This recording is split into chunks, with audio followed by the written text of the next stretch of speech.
스마트톡, 똑똑한 스마트 제조혁신 토크쇼 진행을 맡은 아나운서 장예은입니다. 1부에서는 제조 AI가 왜 필수적인지에 대해서 이야기를 나눠봤는데요. 1부 보셨겠지만 이제 방향은 분명해졌습니다. 2부에서는 우리 중소기업들은 어떤 준비를 하고 또 어떤 전략으로 대응해야 될지를 같이 얘기를 나눠보도록 하겠습니다. 1부에 이어서 2부도 역시 스마트한 네 분과 함께 하도록 하겠습니다. 어서 오세요. 네, 안녕하세요. 반갑습니다. 네, 반갑습니다. 반갑습니다.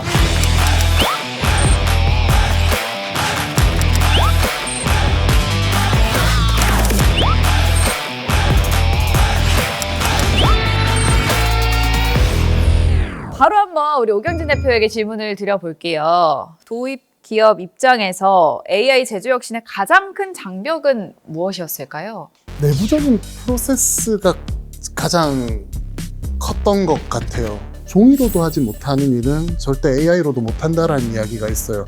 AI는 그 영역과 범위를 극대화시키는 그런 역할을 하는 거지 단계적으로 계층적으로 해결하는 것은 조직의 힘에 있거든요. 그래서 그런 것들이 오히려 더 큰 문제였던 것 같습니다. 그럼 직원들의 만족도는 어느 정도였을까요? 이게 부서마다 달라요. 부서마다 달라서 제가 좀 적어왔는데요. 물어도 봤어요. 직원들에게 솔직하게 말했을까요? 꽤 솔직한 편 같아요. 나쁜 이야기를 많이 했던 거 보면. 네. 품질을 관리하는 부서는 아주 좋아요. 독일 고객사에서 불량이 났거든요. 근데 불량이 나오면 가장 먼저 해야 되는 일은 얼마나 많은 부품들이 불량의 의심이 되는가거든요. 그거에 따라서 불량 비용이 몇십억이 됐다, 몇 억이 됐다는데 저희가 갖고 있는 MES 시스템에서 이걸 했더니 일수 혹은 시간순 혹은 사람순의 단위로 그게 계측이 됐어요. 그런 거에 대한 고객의 만족감, 그리고 그걸로 해서 저희가 줄었던 속도, 어떤 이런 것들을 아주 빠르게 저희가 대응할 수 있었고요. 근데 생산 부서 같은 경우에는 싫어요. 품질 카메라도 그렇고 새로운 시스템은 무조건 생산성도 떨어지고 불량률은 높아져요. 핵심은 뭐냐면 그거를 깎아내리는 과정이 빨라지는 거거든요. 그래서 그게 다 깎아냈을 때 어느 순간 보면 우리 공장은 좋아져 있는 거죠. 이런 일거리들이 많아지다 보니까 원래 직장인들은 일거리 많아지는 거 싫어합니다. 맞아요. 그래서 생산부는 싫어했고요. 네.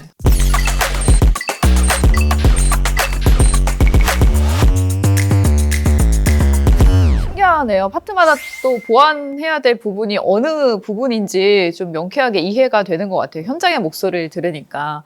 그렇다면 중소제조기업이 AI를 도입하기 위해서 김지인 대표님 어떤 식으로 좀 구체적으로 어떤 단계로 도입을 하면 좋을까요? 네, 중소기업은 좀 대기업과 다르게 좀 단계적인 접근이 좀 필요한데요. 첫 번째는 준비 단계입니다. 그래서 막연하게 우리 회사도 AI 도입할 거야 라기보다는 어떤 문제를 풀고 싶은지가 가장 먼저 정의돼야 되고요.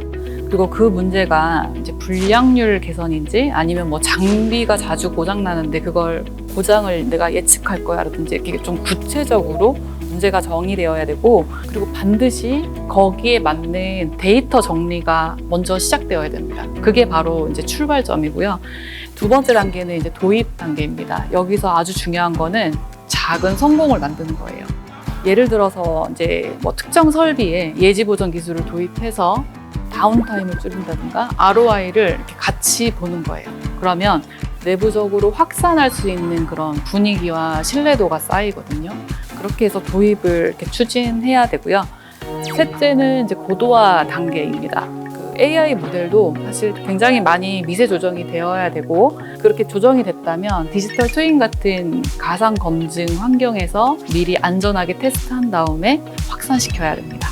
그리고 마지막으로는 자율화 단계라고 생각하는데, 다른 AI들이 서로 연결이 되어져서 공장이 스스로 이제 움직이게 하는 AI 자율 시대로 이제 진짜 가게 되는 겁니다. 예전에 그런 걸 본 적이 있거든요. 아침에 체중계에 올라가기만 해도 몸무게는 더 찌지 않는데요. 그래서 개량하지 않으면 개선되지 않는다는 말이 있거든요. 개량만 해도 근데 개선까지는 안 바래도 회사는 좋아져요. 그렇기 때문에 저희가 도입하는 AI 기술들이나 이런 것들이 참 의미 있다고 생각합니다. 혹시 어제 녹화 오시기 전에 밤새 명언집 같은 거 준비해 오신 건가요? 네, 제가 봤죠. 너무 아주 명쾌하게 설명이 잘 되었습니다. 임 교수님, 그 제조 AI가 필요하다는 걸 사실 다들 잘 알고 있잖아요. 그럼에도 불구하고 좀 도입률이 낮은 근본적인 이유가 있을까요? 첫 번째로는 이제 기술적으로 이제 데이터 인프라랑 전문 인력이 좀 부족한 부분이 문제고요. 이제 두 번째가 그 경제적인 문제라고 할 수 있는데 그 초기 비용이 큽니다. DX라든지 AX라든지 이제 초기 비용이 특히 우리나라 이제 중소, 중견 기업들한테는 큰데 그만큼 아직까지는 좀 ROI가 불확실한 면이 큽니다. 마지막으로 제가 세 번째가 좀 제일 중요하다라고 생각이 되는데요. 아직까지 인식이 AI는 좀 대기업 전용이라는 그런 게 우리나라 이제 중소 제조기업들에게는 좀 만연해 있기 때문에 그 세 번째가 가장 큰 중요한 포인트라고 생각이 됩니다. 보면 정부에서 이런 성과들을 들었을 때 좀 의무화하는 게 어떻겠느냐 이런 반응들도 내부에서 있지 않을까 싶기도 해요. 내 공장을 스마트 팩토리로 가겠다라고 결정하는 데에는 한 3가지 정도의 사전 단계가 선행이 된다. 인지를 하고 인식을 하는 그 단계. 뭐냐면 스마트 팩토리라는 게 있어. 요게 이제 인지거든요. 어웨어니스.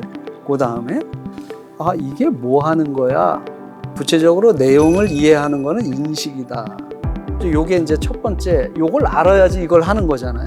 그러면 내 공장에 한번 해볼까? 그걸 고려 단계다. consideration 이렇게 얘기하는데 요게 이제 두 번째 단계다. 이렇게 생각을 하고 정말 그렇고 난 다음에 내 공장에 스마트 팩토리가 필요하다라고 하면 의사결정을 합니다.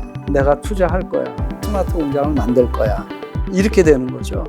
그래서 그냥 의무화한다, 무조건 하게 한다라고 하는 거는 이런 단계들을 다 사실은 무시하는 개념이 되기 때문에 그래서 저희는 끊임없이 알리고 빨리 판단할 수 있도록 이렇게 정부가 마중물의 역할을 하는 그런 준비를 하고 있는 겁니다. 그럼 혹시 중소기업들이 알아두면 좋은 제조 AI 정책을 한 몇 가지만 말씀해 주신다면? 일단은 내 공장이 스마트 팩토리에 어느 단계에 있는지 저희가 수준 확인을 해줍니다. 저희는 4단계로 지정을 해주고 있는데요. 저희 비용으로 가서 수준을 확인해 드리고 저희 중기부 장관님 명의의 수준 확인 증서까지 이렇게 제공을 해주는 이런 프로그램이 하나 있고요. 다음은 이제 구축 사업, 다양한 시스템을 까는 겁니다. MES, SCM, 뭐 이런 어떤 ERP 이런 시스템을 깔아주는 거거든요. 요건 AI 전 단계다 이렇게 보시면 되겠고요. 그 다음 자연스럽게 나오는 게 이제 AX 사업이죠. AX 사업은 올해서부터 지금 본격적으로 진행이 됐고요. 내년도에는 훨씬 더 많은 예산으로 저희가 AX 지원을 해드리고 있습니다. 뿐만 아니라 지역과 연계하는 사업이 또 있습니다. 지역에 있는 지자체와 같이 지방정부랑 중앙정부가 같이 협력해서 할 수 있는 이런 어떤 밀착 지원해 줄 수 있는 이런 사업을 같이 하고 있습니다. 정책과 그 상황에 대해서 얘기 들으셨는데 태림 산업에서 좀 마음에 드는 부분이 있었을까요? 저희는 어쨌든 목표점이 상당히 중요하거든요. 내가 누구를 벤치마크 모델로 갈 것인지 그런 거를 체계적으로 이렇게 가지고 있는 시스템이 있다는 것 자체를 되게 부러워하세요. 특히나 저희 중국이나 태국 법인에서 이렇게 물어보면 거기에 맞춰서 저희가 계획을 짤 수 있거든요. 최근에 장관님께서 그 전달 체계 개선에 대한 이야기도 하신 적이 있거든요.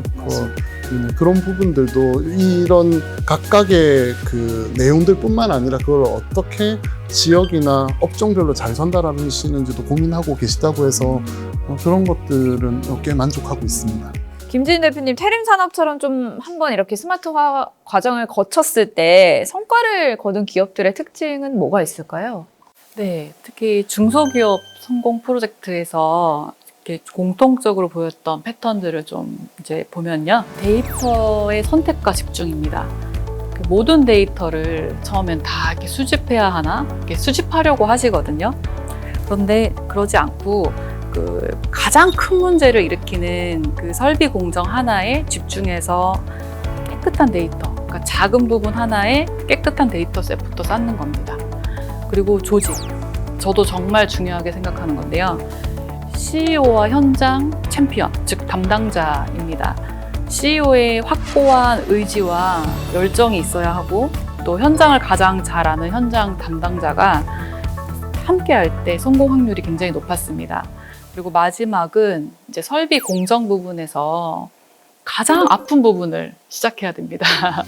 보통 이제 이런 담당자 입장에서는 이 혁신적인 프로젝트를 시작할 때 굉장히 크리티컬한 문제를 건드리면 굉장히 부담스럽거든요.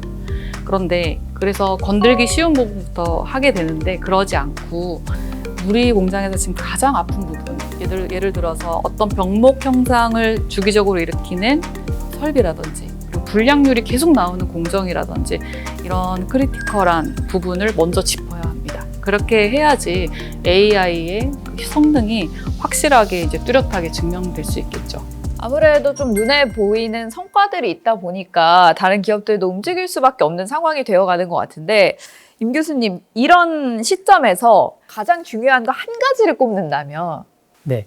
제가 한 네. 3가지 정도 준비를 했는데 세 가지인데 세 가지를 빨리 궁금했어요. 네. 이 중에서 제일 중요한 게 뭔지가 궁금해요.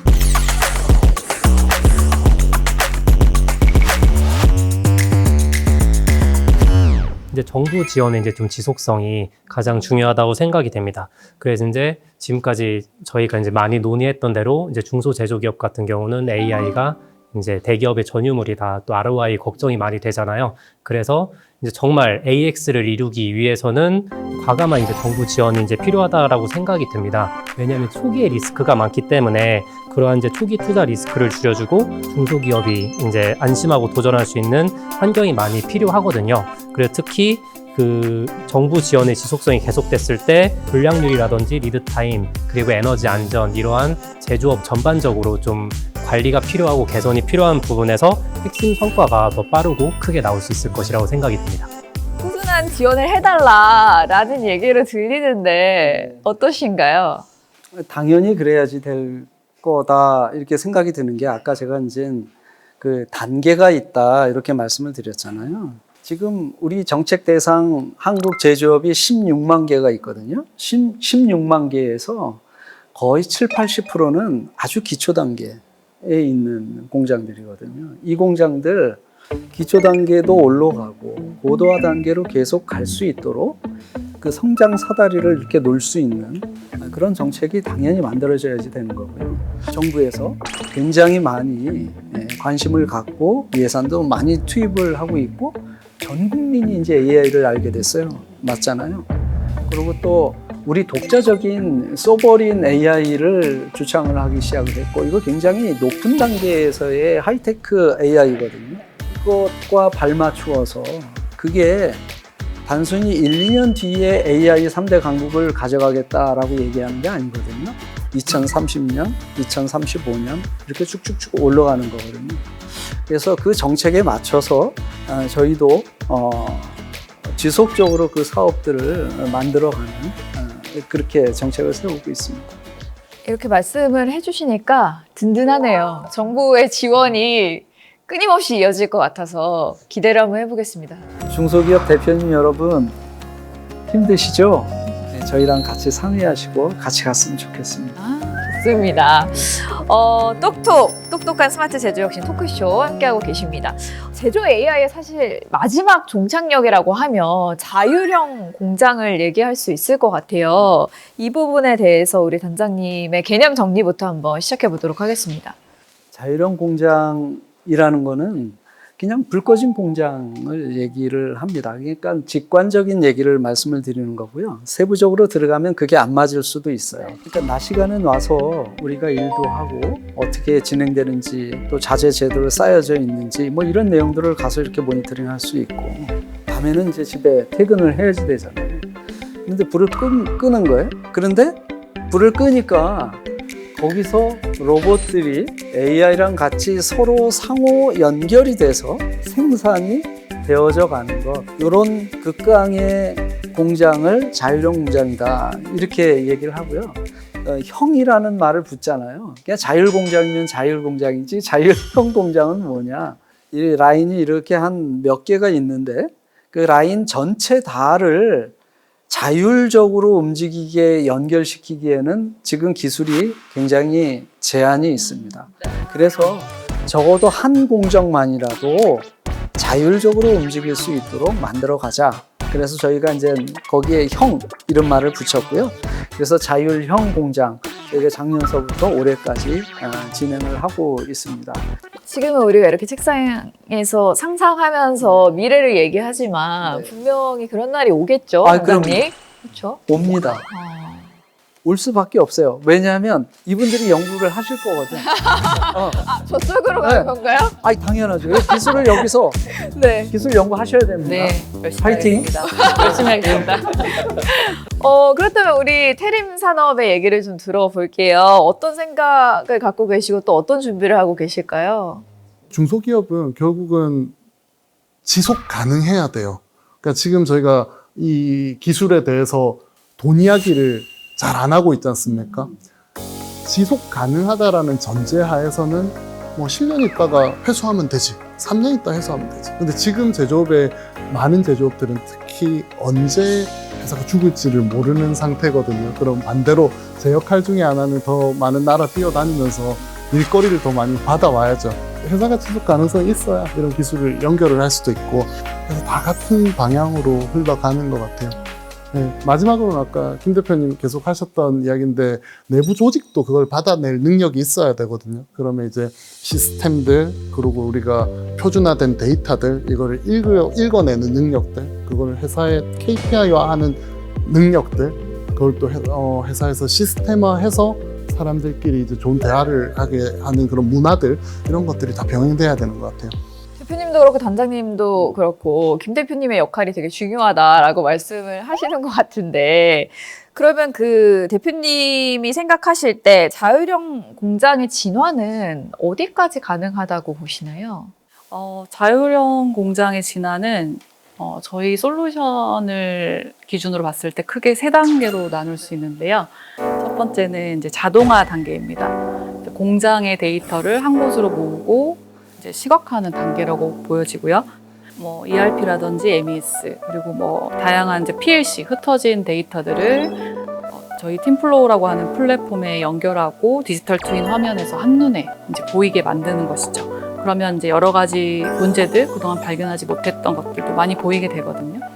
그럼 두 번째로는 스마트 단계입니다. 쌓인 데이터를 분석하고 예측하는 단계죠. 그래서 디지털 트윈으로 시뮬레이션을 돌려서 최적의 생산 스케줄을 찾고 AI가 고장이나 어떤 미래를 예측해서 알려주는 것입니다. 그리고 세 번째는 이제 자율 단계인데요. AI가 단순히 알려주는 걸 넘어서 스스로 판단하고 제어하는 단계가 이제 올 것이라고 봅니다. 예를 들어서 예지보전 AI가 어떤 특정 설비에 고장이 날 것 같다라고 알려주면 생산 시뮬레이션 AI가 그 정보를 보고 생산 스케줄을 조정합니다. 그러면 그 신호가 또 PLC로 내려가서 그 설비의 가동을 얘가 제어를 하는 것이죠. 그래서 완전 AI, 말 그대로 공장이 스스로 움직이는 그런 단계가 되는 날이 오겠다고 저는 생각하고 있습니다. 근데 사실 어느 기업이든 자본 투자를 했는데 실패하면 리스크가 너무 크잖아요. 그것 때문에 좀 중소기업은 더더욱 걱정을 많이 할 것 같은데요. 실패를 줄이기 위해서 좀 한국형 모델이 필요하지 않나라는 생각이 드는데, 이에 따른 좀 대안이 있을까요, 교수님? 가장 중요한 거는 좀 표준화라고 생각을 합니다. 이제 뭐 표준화는 이제 뭐 간단히 말씀드리면 이제 데이터를 같은 언어로 기록하고 쉽게 연결되게 하고 그다음에 안전하게 지키는 것이 핵심이고요. 이런 걸 이제 좀 용어로 말씀드리면 뭐 표준화, 호환성, 그리고 보안이라고 할 수 있겠죠. 그런데 중소제조기업은 현재 좀 데이터가 부족한 상황이고, 그렇기 때문에 다른 좀 큰 기업에서 했던 큰 모델을 좀 가져다 쓴다든지, 아니면 좀 가상 공장에서 미리 작은 데이터로도 해본다든지, 아니면 좀 데이터가 적으면 그거를 좀 AI 기법을 통해 좀 늘려보고, 아직은 좀 부족한 여러 기업들이 모여서 같이 AI 모델을 좀 개발하고 이제 이런 것들이 필요한데요. 그런 걸 이제 좀 AI 기술과 연관을 시킨다면 뭐 전이학습, 데이터 증강, 그리고 연합학습, 좀 이러한 기술들이 필요하겠죠. 그 다음에 좀 더 크게 보면 좀 디지털 트윈 관련 기술들도 많이 좀 우리나라 중소제조기업에 AI를 적용할 때 필요할 것이라고 생각이 됩니다. 교수님이 말씀하시는 동안 단장님이 막 적으셨거든요. 네. 단장님, 현재 한국형 표준화 어떻게 진행이 되고 있을까요? 표준화를 하는 목적은 그 상호 운용성이 있습니다. 이 제조 데이터 표준을 어떻게 가져가자라고 기본적인 규격을 내놓은 여러 가지 규격들이 있습니다. 그 중에서 우리가 어떤 규격을 우리 중소기업에 활용하면 좋을 것이냐, 이런 거를 저희가 한 4년 정도 지속적으로 그 사업을 하고 있고요. 지금도 그 사업은 하고 있고 앞으로도 지속적으로 해야지 되는 사업입니다. 지금은 이제 장비, 우리 설비, 공장 라인에 있는 설비에 대한 표준화 작업을 저희가 해가고 있고 지속적으로 27년까지 500개 장비에 대해서 할 거고요. 이제 올해서부터는 공정에 대한 표준화도 저희가 진행을 할 겁니다. 올해서부터 2030년까지 꾸준히 공정도 어떻게 표준화를 가져갈 거냐, 데이터 표준화를. 그래서 그 작업들이 어느 정도 완성이 되면 정말 벤치마킹 할 수 있도록 다 문을 열어놓고 누구나 다 이 표준을 사용할 수 있도록 노코드로 사용할 수 있도록 그렇게 만들 예정입니다. 너무 명쾌하게 대답을 잘 해주셨는데 그럼 말 나온 김에 우리 단장님께 바라는 점들을 좀 얘기해도 될까요, 단장님? 이분들이요? 그렇죠. 저까지 할까요, 그러면은? 살살하겠습니다. 무서워요. 오 대표님이 제일 무서워요. 그러니까 늦게 오셨으니까 그쵸? 사살했어요. 전달 체계를 잘 개선해 주시겠다고 말씀해 주셨는데 조금 더 적극적으로 해주셨으면 좋겠습니다. 왜냐하면 특히 용어 때문인지 아니면 복잡한 개념 때문인지 좀 나이가 있으시거나 아니면 이제 전공이 좀 다르거나 이런 한 분들은 사실은 소외감을 느끼는 부분도 있어요. 그런 쪽에서 조금 잘 좀 개선된다면 여러 좋은 아이디어들이 많고 노력하시는 분들을 정말 많이 봤거든요. 그거를 조금만 이제 가다듬어 주셨으면 좋겠습니다. 좋습니다. 우리 김재인 대표님은 뭐가 있을까요? 저 원하는 거 말씀드려도 되나요? 아니 이분들 대부분 카메라 앞이면은 조금 적당한 거 말씀하시거든요. 근데 이분 진짜로 원하는 걸 말씀하시네요. 그러니까요. 네, 김 대표님. 한 가지 딱 아쉬운 게 그 산업용 소프트웨어는 다 외산이에요. 우리나라 게 한 개도 없어요. 그래서 제가 초기에 창업하고 우리나라 IT 기술도 굉장히 훌륭한데 왜 이런 소프트웨어는 산업용 소프트웨어가 하나도 없지? 라고 이제 퀘스천이 떴고 그래서 저희는 나름 이제 소프트웨어나 이런 산업용 소프트웨어 하나를 저 외산은 우리가 대체하자라는 어떤 좀 구체적인 목표를 가지고 계속해서 소프트웨어 개발에 모든 돈을 다 벌고 쏟아붓고 했던 거예요. 공급 기업들이 탄탄한 소프트웨어를 개발하려면 사실 10년 정도 걸립니다. 완전히 그 산업에서 자리 잡기까지. 근데 그 사이에 이제 VC 투자라든지 정부의 R&D 지원이라든지 이런 게 좀 복합적으로 잘 지원될 수 있도록 단장님 도와주세요. 김 대표님의 의견까지. 두 손을 모았어. 그러니까요. 안 들어주실 수 없게끔 말씀하셨고 끝으로 우리 교수님 얘기 들어보겠습니다. 그 제조업 선진국 같은 경우를 보면은 이제 결국은 주로 이제 기업이 좀 이끌어 가고 있지 않습니까? 그래서 우리나라는 이제 감사하게도 이제 정부나 추진단에서 이제 많이 이끌어 가고 있지만 공급 기업, 수요 기업에 좀 많은 투자를 해주셔서 네, 우리나라도 이제 좀 기업이 이제 제조업을 이끌어 나가는 환경을 좀 잘 만들어 주시면 좋겠다고 제가 중간자 입장에서 말씀을 드리겠습니다. 단장님 어깨가 무거우실 것 같아요. 지금 3가지 파트에서 원하는 것들 말씀하셨는데 답변이 궁금합니다. 일단 올해에 비해서 한 50% 이상 예산이 많이 확보가 됐어요. 그러니까 이 경쟁력을 계속 끌고 가야 되겠다라고 하는 정부의 의지가 이 예산으로 담겨져 있는 거거든요. AI 쪽에 저희가 내년 예산에 1,500억 예산을 잡고 있고요. 그다음에 데이터랑 R&D, 일반 R&D, 적용 가능한 R&D에 한 500억 정도 잡고 있고요. 그다음에 이제 디지털 트랜스포메이션, 솔루션, 시스템 이런 거 자동화 이런 쪽 파트에 한 1,500억 정도 해서 전체 4,500억 있고 그다음에 별도로 우리 공급기업 R&D를 위해서 예비타당성, 예타를 별도로 준비하고 있습니다. 이거는 거의 내년도 우리 예산과 버금가는 그 정도의 예산을 가지고 공급기업들을 어떻게 육성하고 지원할 거냐 이것도 같이 움직이고 있습니다. 정부의 방향은 이미 그렇게 가고 있다. 그리고 또 우리가 충분히 할 수 있다. 우리 제조업이 글로벌 경쟁력을 가지고 있다. 이 말씀으로 제 답을 대신하겠습니다. 그 정부의 방향을 명확하게 얘기해 주셔서 명쾌했던 것 같습니다. 끝으로 보고 계신 우리 중소기업 대표님들에게도 각오 한마디 해주시죠.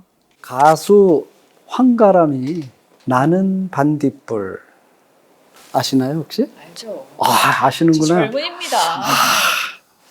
난 내가 빛나는 요거 있잖아요. 네, 요까지만 할게요. 아니, 많은 걸 준비해 오셨는데요, 밤새? 100일에도 맞으시는 동안에. 아니, 마지막은 좀 말씀을 드리려고. 네. 그 가사의 제일 마지막은 이거였어요. 그래도 괜찮아. 그러니까 내가 지금 힘들고 내가 이제 벌레라고 할지라도 요거는 좀 힘들다라는 뜻으로 이해해 주시면 됩니다.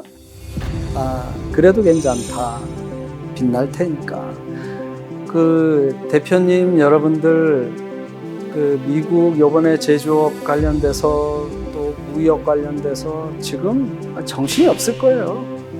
그렇잖아요. 앉은 자리에서 15% 가격을 올려야 되는데 이런 이연이 경쟁력인데 지금 이렇게 된 상황인 거죠. 특히 중소 제조업을 어떻게 지원해 줄 거냐에 대한 주무부처 중소벤처기업부의 산하 공공기관장으로서 이 어려움을 충분히 알고 있다. 그러면 어떻게 극복할 거냐? 우리는 스마트 팩토리로 극복을 한다. 우리는 DX, AX로 극복을 한다. 그 어느 나라도 따라올 수 없을. 그래서 저희랑 함께 DX, AX 같이 잘 펼쳐 나가셔서 여하튼 이 경쟁력을 지속적으로 끌고 갔으면 좋겠습니다. 네, 오늘 스마트한 네 분 모시고 얘기를 나눠봤는데요. 결론은 나온 것 같습니다. 제조 AI가 미래 경쟁력의 핵심임을 확인할 수 있는 시간이었는데요. 정부의 정책 지원과 그리고 현장의 실행이 맞물릴 때 비로소 아주 멋진 한국의 AI 생태계가 마련되리라 믿습니다. 똑톡은 앞으로도 그 길을 함께 응원하도록 하겠습니다. 2부에 걸쳐서 정말 의견을 내주신 네 분께 진심으로 감사드리고요. 저희는 여기서 같이 인사드리도록 하겠습니다. 함께해 주신 여러분 고맙습니다. 고맙습니다. 네. 네, 감사합니다. 수고하셨습니다. 수고하셨습니다.